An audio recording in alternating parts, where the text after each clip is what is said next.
3 ದಿನ 3 ಜಿಲ್ಲೆಗಳಲ್ಲಿ ದರೋಡೆ ನಡೆದಿರುವಂತಹ ಹಿನ್ನೆಲೆ ಬೆಂಗಳೂರು ಪೊಲೀಸರು ಫುಲ್ ಅಲರ್ಟ್ ಆಗಿದ್ದಾರೆ.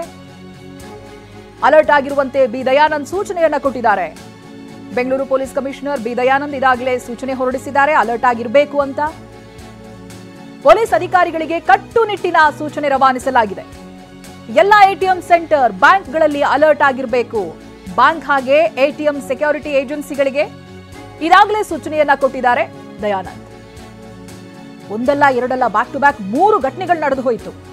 ಬ್ಯಾಂಕ್ಗೆ ನುಗ್ಗಿ ದರೋಡೆ ಮಾಡಿದ್ರು ನಿನ್ನೆ ದಿನ ಮಂಗಳೂರಿನಲ್ಲಿ. ಅದಕ್ಕೂ ಹಿಂದೆ ಬಳ್ಳಾರಿಯಲ್ಲಿ ಎಟಿಎಂಗೆ ಸಾಗಿಸ್ತಾ ಇದ್ದಂತ ಹಣವನ್ನೇ ಲೂಟಿ ಮಾಡಿದ್ರು. ಕೋಟಿ ರೂಪಾಯಿಗಳನ್ನ ಲೂಟಿ ಮಾಡಿದ್ರು. ಇದೀಗ ಇದರ ಬೆನ್ನಲ್ಲೇ ಬೆಂಗಳೂರಿನಲ್ಲಿ ಹೈ ಅಲರ್ಟ್ ಆಗಿರೋದಕ್ಕೆ ಸೂಚನೆ ನೀಡಲಾಗ್ತಾ ಇದೆ. Bengaluru police commissioner B Dayanand ಇದಾಗಲೇ ಪೊಲೀಸ್ ಅಧಿಕಾರಿಗಳಿಗೆ ಕಟ್ಟುನಿಟ್ಟಿನ ಸೂಚನೆಯನ್ನ ಕೊಟ್ಟಿದ್ದಾರೆ.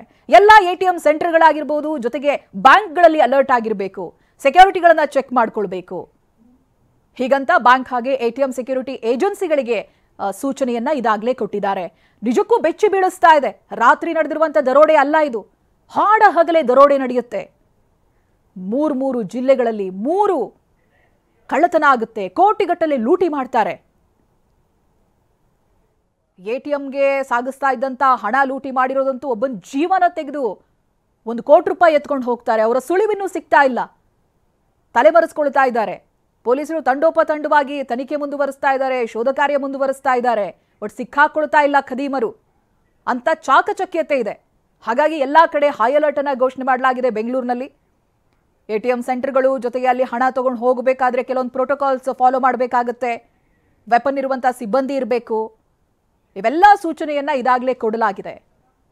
ಬಳ್ಳಾರಿಯಲ್ಲಿ ಆಗಿದ್ದಂಥ ಸಂದರ್ಭ ಹೌದು, ಅವತ್ತಿನ ದಿನ ವೆಪನ್ ಇರುವಂಥ ಸಿಬ್ಬಂದಿ ಇರಲಿಲ್ಲ. ಜೊತೆಗೆ ಇವೆಲ್ಲವನ್ನು ಕೂಡ ಮಾನಿಟರ್ ಮಾಡ್ತಾರೆ ಖದೀಮರು.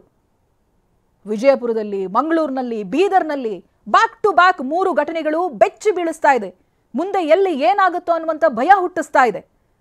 ಬೀದರ್ನಲ್ಲಂತೂ ಒಬ್ಬ ವ್ಯಕ್ತಿಯನ್ನ ಹೊಡೆದು ಸಾಯಿಸಿ ಹಣ ಎತ್ತಾಕೊಂಡು ಹೋಗ್ತಾರೆ. ಅದು ಕೂಡ ಹಾಡು ಹಗಲೇ ಅಂತ ಹೇಳಿದ್ರೆ ಇನ್ನೆಷ್ಟು ಧೈರ್ಯ ಇರಬೇಡ, ಅವರೆಷ್ಟು ಮಾನಿಟರ್ ಮಾಡಿರಬೇಡ.